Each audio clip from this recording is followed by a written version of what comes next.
let's talk about the upcoming Wuthering Heights adaptation. I recently read an article about this adaptation in the BBC, and I found it kind of amusing, really. It brings up some interesting questions, though, about adaptations, the purpose of adaptations, and also brings up the controversy about this particular adaptation, casting a white actor in a role that many people now seem to believe should be portrayed only by a black actor. And so I wanted to talk about all of this stuff, the value of adaptations, and some pretty dumb comments from the casting director of this film, I have to say. So I'm going to go through the article and just read it and give you my thoughts on how this film is coming across, whether I think it's coming across as a good adaptation that's befitting the title Wuthering Heights, or whether I think this is going to be an absolute disaster, at least from the perspective of an adaptation. And yes, when the film does come out, I will probably be doing a review comparing it to the novel as well. So the article begins, the first trailer for Emerald Fennell's Wuthering Heights is full of longing stares, sexual tension, and even some bread kneading. Fascinating stuff. Fennell, whose film, Promising Young Woman, won her an Oscar for Best Original Screenplay in 2021, also directed the 2023 thriller Saltburn, which went viral with scenes involving bathtubs and graveyards. I have to say, sometimes when reading the BBC's articles, they come across as if they're written by AI or children. I mean, that's so uninformative to me. I mean, I've not seen the films, but it's just not very... You're trying to sort of portray this director as a great director, and you've reduced her work to some viral scenes involving bathtubs and graveyards.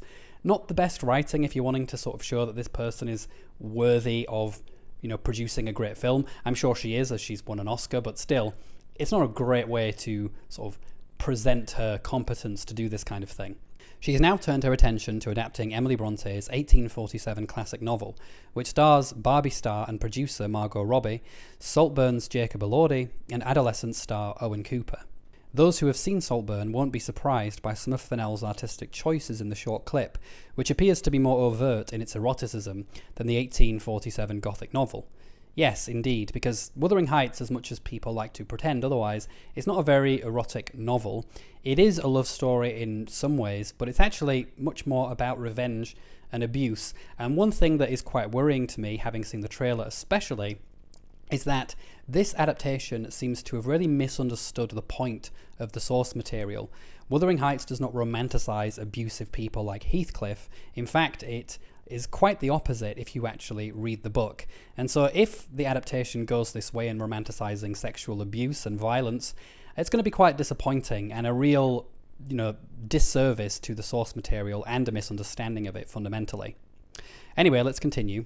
The trailer includes a topless Elordi toiling outdoors, bread being kneaded suggestively, and broken eggs being handled. Fascinating stuff and incredibly subtle, I'm sure. The footage also suggests suppressed sexual urges, really, with corsets being tightened, lingering shots of the main characters, and brooding images of the Yorkshire Dales. A story of passion and revenge, the film is based on the original story of the destructive, obsessive love between Catherine Earnshaw and the foundling Heathcliff. The tale also explores the issue of class and the relationship between the Earnshaws and the Lintons, two wealthy, landowning families in the Yorkshire Dales. There's then some stuff about finances, which I don't really care about. The film isn't being released until Valentine's Day next year, but already billboards promoting it have appeared in the UK and the US with the tagline, "Drive Me Mad," which also features in the trailer. Music from the film will include original songs by Charlie XCX and a score by Anthony Willis.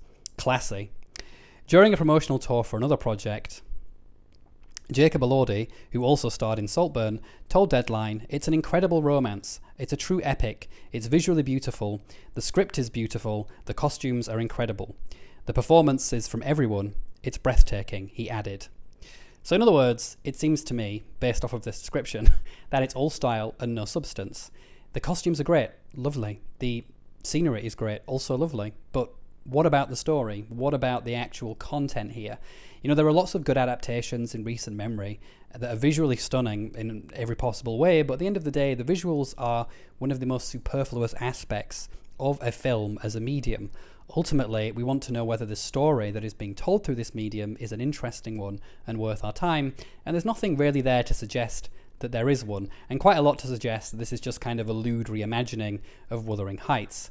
And again, this focus on the romance as sort of portraying Catherine and Heathcliff as this tortured couple is a complete misunderstanding of the source material.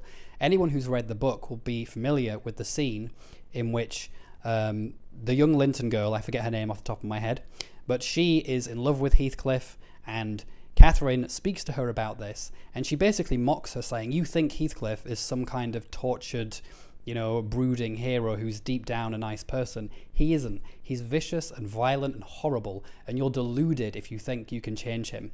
So this is in direct contradiction to this romanticizing of abusive relationships, which, based off of the descriptions here, seems to be what we're going with. It seems to be all about those topless shots of Jacob Elordi looking very sexy, and him doing these probably BDSM style things to his lovers, and it's meant to be titillating to the audience rather than being a story about someone who is actually quite abusive and vengeful, destroying all of the people around him, including Catherine, who has her own self-destructive problems as well, and breaking that cycle of revenge. That's what the story is about. It's not about romanticizing abusive relationships, and it's a real shame if that is the way that they have chosen to interpret the source material. Now let's move on to another controversy with respect to the film. There has been some backlash over Elordi's casting as Heathcliff, who is described as having dark skin in the book. Casting director Carmel Cochrane, or Chuchrane, whatever, defended the decision and told Deadline, "You really don't need to be accurate. It's just a book. That is not based on real life. It's all art." What an inane person this is, I have to say. I know it's rude, but I think if someone says something that inane and stupid, they deserve to be called out. Yes, a book is fiction. Congratulations on your observation there. However, a novel, like any story, does have its fundamental core tenets, the things that the novel is about. If you rewrote Oliver Twist without Oliver Twist in it, then you're not really rewriting Oliver Twist, you're just telling a new story and borrowing some characters from the novel.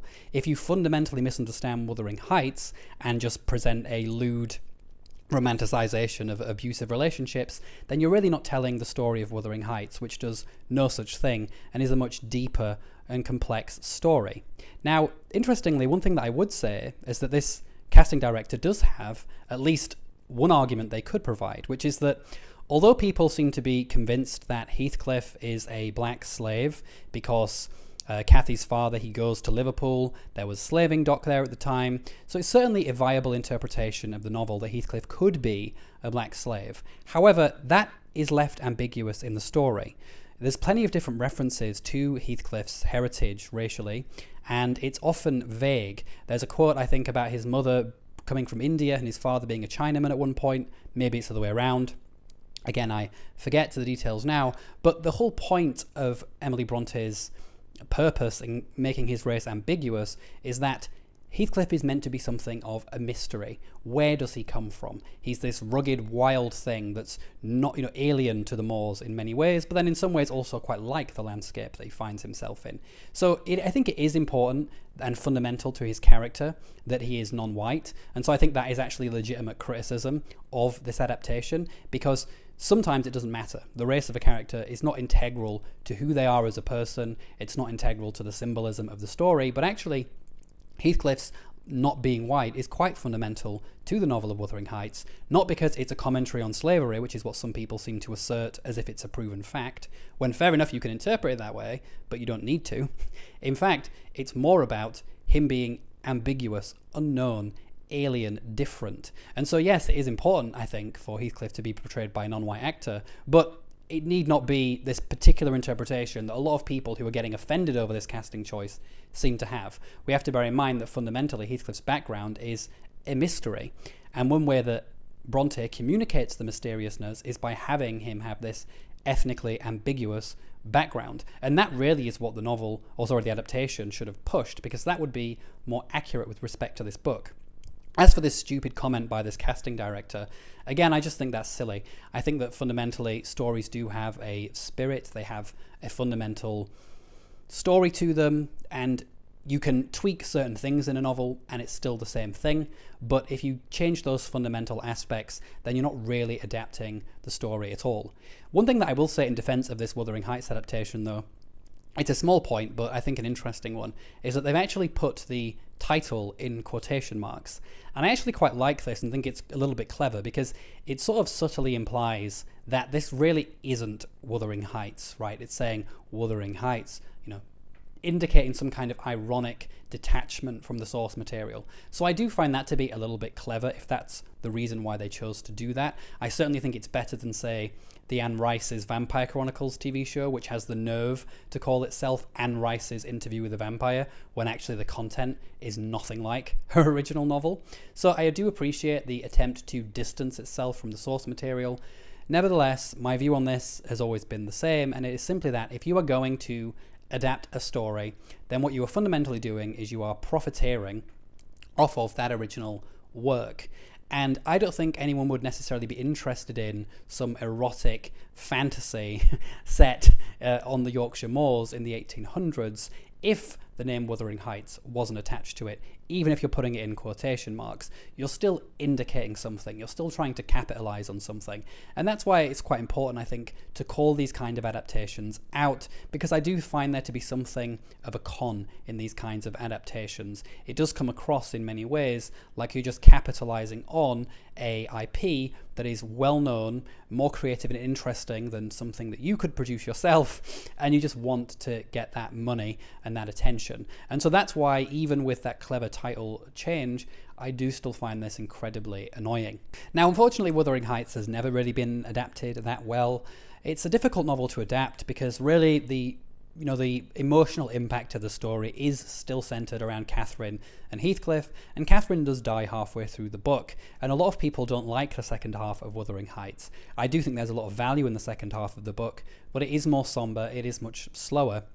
And so I can certainly see why adaptations are going to struggle, and they always have. They've always really just chose to focus on this, romance, and often have misinterpreted the source material in consequence. So it's hardly anything new either.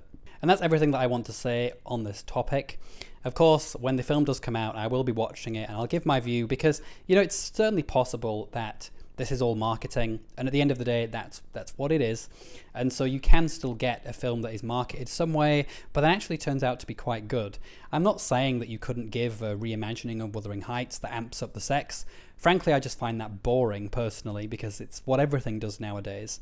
But I do think that if the film is taking this angle of romanticizing abuse, then that is actually quite an insult to Bronte's memory. And on the racial thing, I do think in this particular case, I think Heathcliff should really have been portrayed by a non-white actor, because it does seem to me to be fundamental to Heathcliff's character, at least symbolically, that he doesn't look like someone who was born in the north of England. Now, that could mean that you take the interpretation that he's a black slave. It could mean that you take the interpretation that he's a gypsy, which is also suggested in the book. But in any case, he should be racially ambiguous, I think, because I think it is an important aspect of the story and his character. But what do you think? Are you looking forward to this adaptation? If you are, I'd like to know why. If you're not, I'd also like to know why. Will you be watching it? And if there's any other thoughts you have on the things I said in this video, let me know down in the comments. Until the next video, everyone, take care. Ta-ra.